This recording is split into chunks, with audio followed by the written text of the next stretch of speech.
Hello everyone, you're listening to Alternative Revelations with Linda Emmanuel.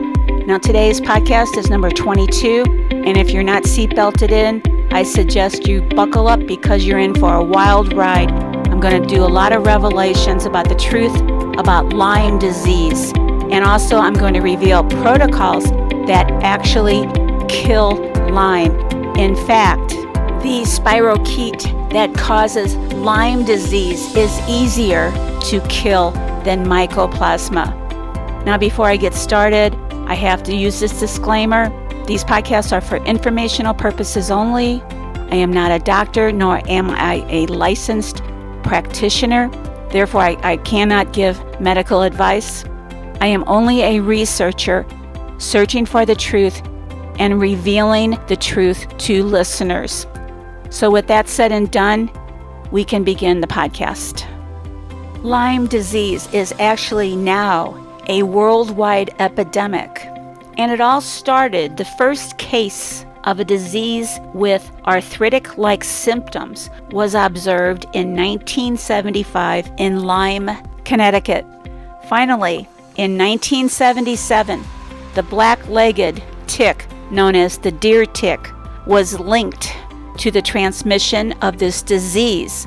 But it was not until 1981 that Willie, he's got to forgive me about his name, Bergdorferi, discovered the disease was caused by spirochetes.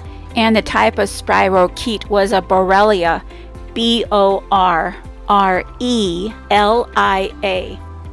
Because the infection first appeared in Lyme, Connecticut, it became known as Lyme disease.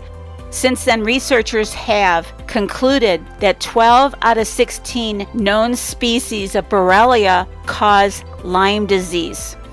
But the most prevalent are the Borrelia, here we go again with his name, Bergdorferi, Borrelia, Afzeli, A-F-Z-E-L-I, and Borrelia garnelli, G-A-R-N-E-L-I.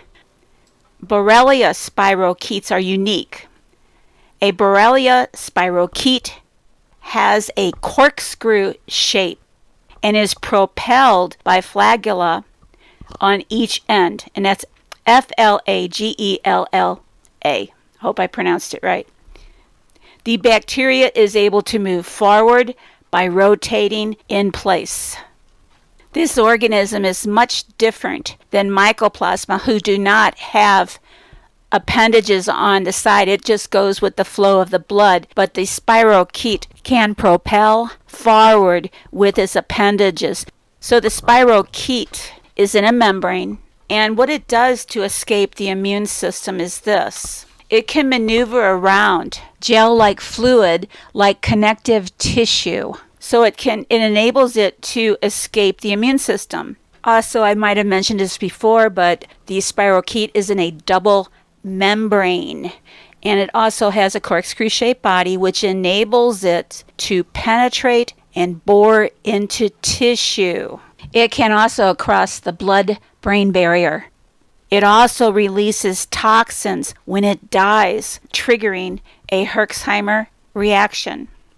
According to sources, Borrelia spirochetes use glucose as the primary energy source. They are primarily aerobic, but can live in an anaerobic environment. And since they are encased in a membrane like mycoplasma, antibiotics do not work against organisms in a membrane. That's why this was the perfect bioweapon to unleash in the 70s against people by our own military. And it's been documented. It's not just some conspiracy theory. And I might be repeating myself, I don't think so, but it can live in an alkaline environment. Now this is also very interesting. These spirochetes build biofilm around themselves to protect themselves from the immune system, just like other bacteria, like the plaque on your teeth, which is biofilm and are built by bacteria, usually anaerobic bacteria. And like I said before, the spirochete that causes Lyme disease is easier to kill than mycoplasma, and you're going to have to wait to the end for the protocols that do kill Lyme. And I do have testimonies and documentation of people getting well from Lyme disease. I did mention at the very beginning that Lyme disease is now a worldwide epidemic, and I'm going to read you a list of countries who have reported cases of Lyme. Africa, which is Morocco, Algeria, Egypt, Kenya, and Tunisia. Asia, mostly in Japan, northern China, Nepal, Thailand, and the far eastern Russia and Mongolia. In Europe, Central Europe, particularly in Slovenia and Austria, but in Southern Europe, such as Portugal and Italy, the rates are much lower. Of course, there's a lot of Lyme in the United Kingdom, of course, North America, Canada, Mexico. Now, this is very interesting. In South America, they have their own type of Lyme disease. It is called, I don't know if I'll pronounce this right, so forgive me, Baggio Yoshinari. I'm going to spell it. Baggio Yoshinari. It is prevalent in Brazil, and this is caused by a microorganism, a spirochete, that does not belong to the, here we go again, Burgdorferi species. And by the way, this was another bioweapon unleashed in Brazil. Now, this is straight from Wikipedia. Now, this is in regard to the United States, and as far as I'm concerned, this is propaganda. Lyme disease is the most common tick-borne disease in North America and Europe, and one of the fastest growing infectious diseases in the United States. Although Lyme disease has been reported in all states, about 99% of all reported cases are confined to just 5 geographical areas: New England, Mid-Atlantic, East, North, Central, South Atlantic, and West, North, Central. And I will explain, and you will understand why this is propaganda in a few minutes. Almost half of all U.S. counties reported the presence of black-legged ticks as of 2015, up 45% from 1996. Still, Lyme disease is mostly a regional threat. 95% of confirmed cases occur in just 14 states in the Northeast and Upper Midwest. And within those states, Lyme is sickening more and more people. The upsurge is typically in the Northeast, where the number of counties with higher incidences of the disease increased 320% between 1993 and 2002. It seems I am dragging this out and making it more suspenseful, but I am going to read you some celebrities who have been diagnosed with Lyme. Shania Twain, she's been battling Lyme, and it has affected her vocal cords and career since she was first diagnosed in 2004. Chris Christopherson was finally treated for Lyme disease and found his health returning. Debbie Gibson was diagnosed with Lyme disease in 2013. Kelly Osbourne was not diagnosed with Lyme disease for almost 10 years, unknowingly battling symptoms before finally being diagnosed and starting treatment. Amy Tan, Tan, has suffered from chronic Lyme disease since 1999, and she's an author. Ben Stiller talked about his Lyme disease diagnosis in an interview with David Letterman. Richard Gere was reportedly diagnosed with Lyme disease, but he has no recurring effects. Allie Hilfiger documented her lifelong battle with Lyme disease in her book, Bite Me: How Lyme Disease Stole My Childhood. Tom Seaver, baseball star, says that he has good days and bad days after being diagnosed with Lyme disease. Michael J. Fox was reportedly treated for Lyme disease before he was diagnosed with Parkinson's. Daryl Hall, rock star, was diagnosed with Lyme disease in 2006. Parker Posey, Posey, used traditional medicine combined with holistic techniques to treat her Lyme. She's a comedian. Rebecca Wells suffered from advanced neurological Lyme disease. Alec Baldwin has chronic Lyme disease, which affects him at the same time each year.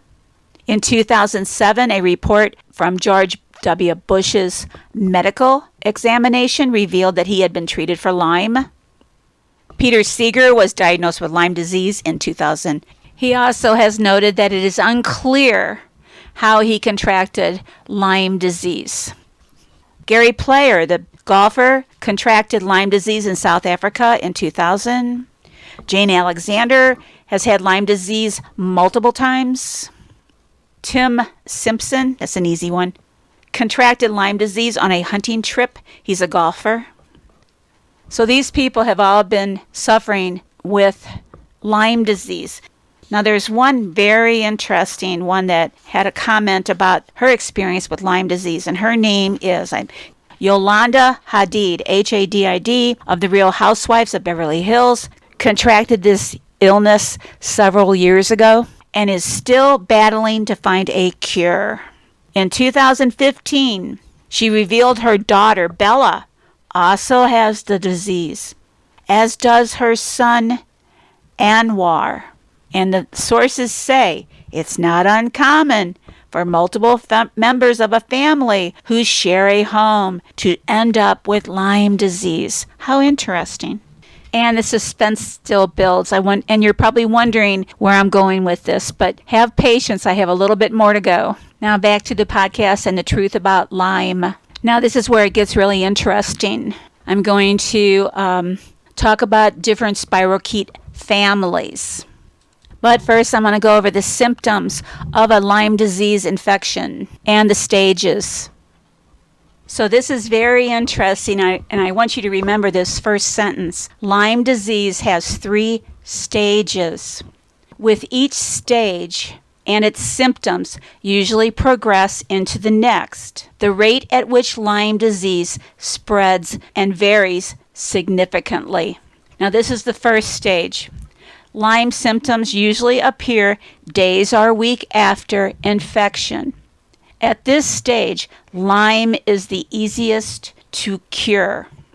In the first stage, symptoms can include skin rash, commonly but not always, a circular or bullseye rash around the bite area, headaches or stiff neck, flu-like ailments including fever or chills, muscle and joint pain, profound fatigue or lack of energy, a small bump or redness at the tick bite, swollen lymph nodes. Now this is the second stage. If untreated, the Lyme infection can expand throughout the body, causing a wider range of symptoms. These symptoms usually appear weeks or months after infection and can include expanding skin rash, pain or numbness in arms and legs, extreme joint pain, profound fatigue, headaches and lack of energy, fainting, Bell's palsy, meaning facial paralysis, poor memory or inability to concentrate, heart palpitations. Now, this is the late stage Lyme. Symptoms of late stage Lyme can appear months or even years after infection. Now, remember that sentence. For some of these symptoms, they may be the first sign of Lyme disease, making it even more difficult to diagnose. Symptoms in this later stage of infection are more severe and include arthritis, particularly in the knees or near or the point of infection, nervous system problems including numbness and tingling in hands, feet, or back, severe headaches or migraines, problems with memory, hearing, and vision, stiff neck due to swollen tissues, chronic fatigue, problems with mood or sleep, inflammation of the brain, inflammation of the heart. And it is important to note that you can have some or not all of the symptoms at every stage. Now, I'm also going to add a little comment here.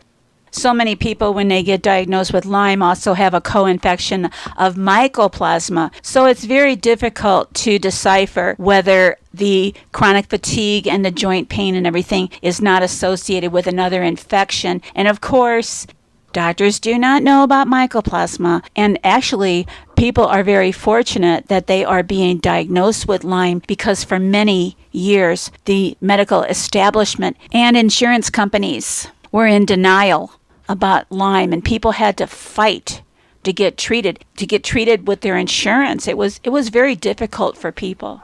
Now we're coming down the home stretch. There are 3 subfamilies in the spirochete order, are actually family. And one of these species is called Leptospira, Leptospira, which is a spirochete. I'm going to read you the description of this type of spirochete. There are 10 different types of Leptospira that cause disease in humans. Leptospirosis, also known as rat catcher's fever, is caught from animals, especially rodents. It is transmitted by infected animal urine that comes into contact with openings in the skin, the eyes, the mouth, or the vagina. Symptoms are headaches, muscle pain, fever, bleeding from the lungs, and meningitis. And the next species is, here we go again with names, Treponema pallidum. And people might not be familiar with that one unless I tell you what it causes. Now, before I reveal you the name of this disease, I'm going to read you the symptoms. The first stage normally appears 10 days to 3 months after you're exposed. You might notice that the lymph nodes near the area where you're infected are enlarged. Typical, the first visible signs is a small, and doctors call it a canker, on the skin. It usually appears at the spot where the bacteria entered your body. The sore won't hurt, and it may be hidden inside your rectum or your vagina. You might not even know you have it. The sore will heal in about 3 to 6 weeks. But this doesn't mean that the infection is gone. It means you're about to enter the second stage. Second stage, about 2 to 10 weeks after the first sore appears, you may develop the following: a skin rash, sores in your mouth, vagina, or anus, fever, swollen glands, weight loss, hair loss, headaches, extreme tiredness, fatigue, and muscle ache. If you don't get treatment right away, your symptoms will go away only to come back. This could happen for up to a year. Even if your symptoms don't return, the infection is still alive in your body. It will only get worse. Now, this is the third stage. And this is the final, most severe stage. It can appear 10 to 20 years after the initial infection. You might experience permanent organ damage and death. Complications may include neurological problems, stroke, infection and inflammation of membranes around the brain and spinal cord, numbness, deafness, visual problems or blindness, personality changes, dementia, heart valve disease, aneurysm, and inflammation of blood vessels. So what does this mystery spirochete cause? And here we go. This subfamily of spirochetes that is in the same family as the Borrelia causes syphilis, which left untreated causes death. Not until the 1940s, when penicillin was invented, was syphilis treatable. Now, the following are some celebrities or some well-known names that you might have heard of who died of syphilis. Casanova, well, that makes sense. Al Capone, that's another one that made sense. Napoleon Bonaparte, Vincent van Gogh, Adolf Hitler, Howard Hughes, and Benito Mussolini. Isn't it odd that syphilis and Lyme disease have the same symptoms? And supposedly, the propaganda goes that Lyme disease is only spread through ticks. How interesting that syphilis and Lyme are in the same family. And syphilis can be spread through the sharing of body fluids, through the mouth, or through intercourse. And how did a tick, a black-legged tick, make its way over to Mongolia from Lyme, Connecticut, and infect those people? How did it get to Europe from the United States? To hitch a ride on a boat, on a rat or something? So my theory is this. It's obvious that Lyme disease is being spread from people to people. Now, people who don't know why they contracted it, the place where the bacteria entered the body may be deep inside of a vagina, or it may be in a mouth. We don't know. And also remember that the sore does not hurt and it heals up. And also you can get Lyme disease by kissing an infected person. You don't have to have sex with them. Just sharing body fluids with somebody can contaminate you. It has even been found in mother's milk. Women who have Lyme, who nurse their babies, the Lyme organism is in their milk. And also leptospirosis, caused by the other subfamily. If it enters the body through an opening like the mouth or the eyes or a vagina, you can also get leptospirosis. So that's other proof that these spirochetes cause infection by entering the body. So you can come to your own conclusions, but my conclusion is this, that Lyme is now being spread people to people. And Lyme people can have infected their babies. Women who have Lyme have infected their babies, just like women who have syphilis infected their babies. And I can read you the symptoms of a syphilis baby. You can pass this STD onto your newborn or unborn baby during childbirth.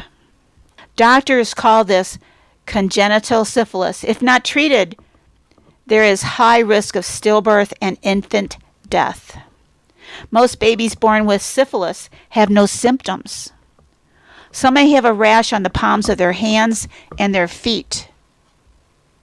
Actually, the soles of their feet.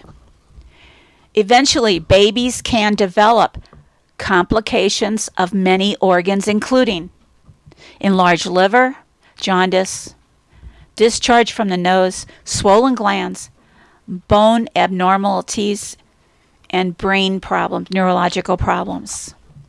I have watched a documentary where a woman passed her Lyme disease onto an unborn baby, and the baby was born with Lyme disease. Can't tell you the documentary right now off the top of my head. So, in my opinion, again, Lyme disease, the reason we are in an epidemic is because it is now being spread people to people. But the myth goes that ticks are spreading all over the world, and it's the ticks problem. So in my opinion, you have to be very careful who you share body fluids with now today. They might be a carrier of Lyme, or they might even have a mycoplasma infection, because both are transmitted through body fluids. And look at Yolanda Hadid, living with her children. I bet the ranch that she infected them. Not through sex, just by eating off the plate, kissing them on the mouth, kissing, just body contact. It doesn't have to be sex. It can be sharing body fluids. So I'm going to go over the protocols now that kill the Lyme spirochete. So I hope it was worth the wait. Now this is based on my own experience and my observations. I think the best protocol or the best to kill Lyme with is mild silver protein. I'm going to mention a gal that lives in Colorado. She had chronic Lyme disease, and once she started taking the mild silver protein by mouth, the symptoms, Lyme went away. But she also had a co-infection of mycoplasma, and that was a lot harder to kill. I think she's still struggling a little bit from all the damage. Now, this is another story that happened to me about 2 or 3 years ago. I got a doctor interested in West County to give the IV silver. And we knew then that the silver really knocked out Lyme. And she treated a Lyme victim who had gone down to Florida to a Lyme clinic. And this upsets me because these doctors, maybe there's some out there that are honest, but some just want to take your money. She spent $100,000 trying to get well from Lyme. Never got well. She got a couple IVs of mild silver protein. Knocked it right out. And she said to us that after the IV, it was the first time in a long time that she could fix Thanksgiving dinner. And she had her whole family over to celebrate Thanksgiving. She fixed the whole dinner. And then, what was kind of sad was the doctor who was doing this, they got scared. And the doctor stopped giving mild silver protein IVs. It's not illegal to use mild silver protein, even an IV. But it is against the law to get well. That's what I like to tell people. And by the way, there's no such thing as a cure. You can get reinfected with Lyme and mycoplasma if you just share body fluids with another infected person. So you have to really be careful. I'm serious. You have to really be careful who you share your body fluids with today, because we're in an epidemic of cancer and disease, and we're in an epidemic of Lyme disease. And it's not worth, in fact, this is kind of funny. Back in the 1800s, syphilis was just really, really bad. And if you watched Victoria's series on TV, Victoria's brother-in-law, I can't remember his name offhand, he had syphilis. And the only treatment back in the 1800s that they knew of was mercury. And there's kind of like they coined a saying. They said 5 minutes with Venus and a lifetime on Mercury. So that's the saying back then. And it was really bad. Syphilis was really bad in the even Middle Ages. And I'm going to break another myth here. It's kind of getting off the subject, but I want to get right back. I watched a documentary one time, and the propaganda went that Christopher Columbus's men caught syphilis from the Native American Indians. And they brought it back to Europe, and this is how Europe and England and the rest all got infected with syphilis, and they believe this was the origins of syphilis in Europe. And again, there was a special on BBC called, it was a timeline about syphilis, and they had found a graveyard underneath an old monastery, and the bodies were pretty well preserved, or actually the skeletons were preserved along with some of the coffins. And they saw that these bodies were all riddled with signs that these people had syphilis. They hadn't died of it maybe, but they all had telltale signs of syphilis. Well, how they found out that it was from the 1300s was they did carbon testing on the skeletons, and they proved that it was sometime between 1300 and the middle of 1300. So this destroyed that myth that Christopher Columbus brought back syphilis from the New Americas.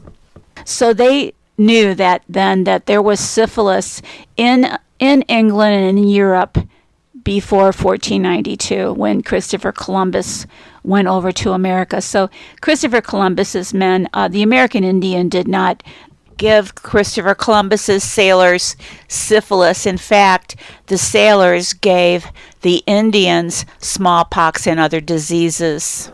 Also, referring back to this documentary on syphilis, they found skeleton remains in Pompeii and Rome before the days of Jesus, about 600 BC, that the skeletons had telltale signs of syphilis, and even the children, that some of the skeletal children had signs of congenital syphilis.